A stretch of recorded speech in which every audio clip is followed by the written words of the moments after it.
ایران کے قدس فورس کے کمانڈر میجر جنرل حسین سلامی نے آج اسرائیل کو للکار دیا ہے اور ایران کے خلاف دشمن کی خطرناک پالیسیوں سے ایران بخوبی آگاہ ہے۔ فسادات کرنے کی اگر دوبارہ کوشش کی تو اسرائیل کا تہس نہس کر دیا جائے گا، ایسا کہنا ہے ایران کی قدس فورس کے کمانڈر حسین سلامی کا۔ گارڈ آف آنر کی تقریب کے دوران جنرل حسین سلامی نے آج شام صوبہ کردستان کے بیت المقدس کورس کے کمانڈر کے اعزاز اور تعارف کے تقریب میں حسین سلامی نے ایک مرتبہ پھر اسرائیل کو للکار دیا ہے اور کہا ہے کہ اسرائیل نے اگر دوبارہ ہمارے ملک کے اندر فسادات کرانے کی کوشش کی تو ہم اسرائیل کے اندر جا کر اسرائیل کو گھس کے ماریں گے۔ حسین سلامی نے یہ باتیں مسلح افواج کے اعلیٰ کمانڈروں کی موجودگی میں کی ہیں اور کہا ہے کہ کردستان کے شہر میں منتظمین اور اعلیٰ فوجی قومی صوبائی حکام نے شہدائے انقلاب اسلامی کی یاد میں تعزیت کرتے ہوئے کہا کہ مجھے خوشی ہے کہ میں ان مبارک ایام اور عزت کے روحانی ماحول میں موجود تھا۔ قیادت کے بیانات میں کردستان اور اس کی سرزمین کے قابل فخر لوگوں کے کردار کی دل دہلانے والی اور سچی تعریفیں کی گئی اور کردستان ایک مضبوط اور قابل فخر فطرت ہے، ایسا کہنا تھا حسین سلامی کا۔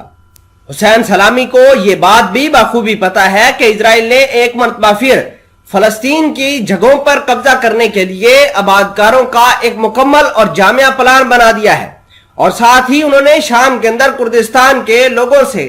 بات چیت کرتے ہوئے کہا کہ ہم نے فلسطینیوں کے ساتھ اپنی وفا کو نبھانا ہے اور ساتھ ہی کردستان کے لوگوں کے بارے میں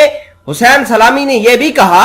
کہ کردستانی بہت وفادار ہوتے ہیں، غیرت مند بے لوث لوگ ہوتے ہیں جو ایران کی سرزمین سے وابستہ ہیں اور اس سرزمین کے محافظ ہیں، اور واضح کیا کہ کرد ملک کے غیرت مند سرحدی محافظ ہیں، مہمان نواز لوگ، دوستی میں مخلص، بھائی چارے، آزادی، کلچر اور آرٹ کے اندر ایران کے ہمہ وقت شریک ہیں۔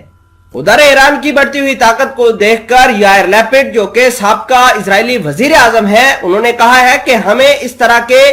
پلان نہیں بنانے چاہیے کیونکہ اسرائیل کی سوسائٹی اندر سے کھوکھلی ہو چکی ہے اور اس بات کا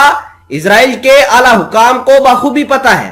کہ اسرائیل کی فوج کمزور ہو چکی ہے۔ اسرائیلی فوج لگاتار حزب اللہ سے مار کھا رہی ہے، حماس سے مار کھا رہی ہے، یہیں تک نہیں بلکہ حماس کی حمایت کرنے کے لیے آئرلینڈ سے بہت سارے لوگ حماس کو فنڈ کر رہے ہیں۔ آج بھی آئرلینڈ کی ایک ایجنسی نے بہت سارے لوگوں کو اس وجہ سے اریسٹ کیا کیونکہ ان لوگوں نے آئرلینڈ کے اندر بیٹھ کر حماس کی مالی معاونت کی تھی، اور ایسا لگتا ہے کہ حماس کو نہ صرف اس ریجن سے سپورٹ مل رہی ہے بلکہ یورپ کے لوگ بھی بہت زیادہ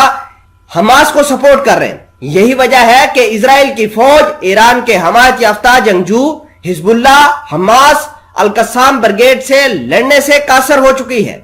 اور آج کردستان کے اندر تقریب میں جو حسین سلامی نے بیانات جاری کیے ہیں، اس سے ثابت ہوتا ہے کہ اسرائیل دوبارہ اپنی بوکھلاہٹ سے جان چھڑانے کے لیے ایران کے اوپر بڑا حملہ کر سکتا ہے۔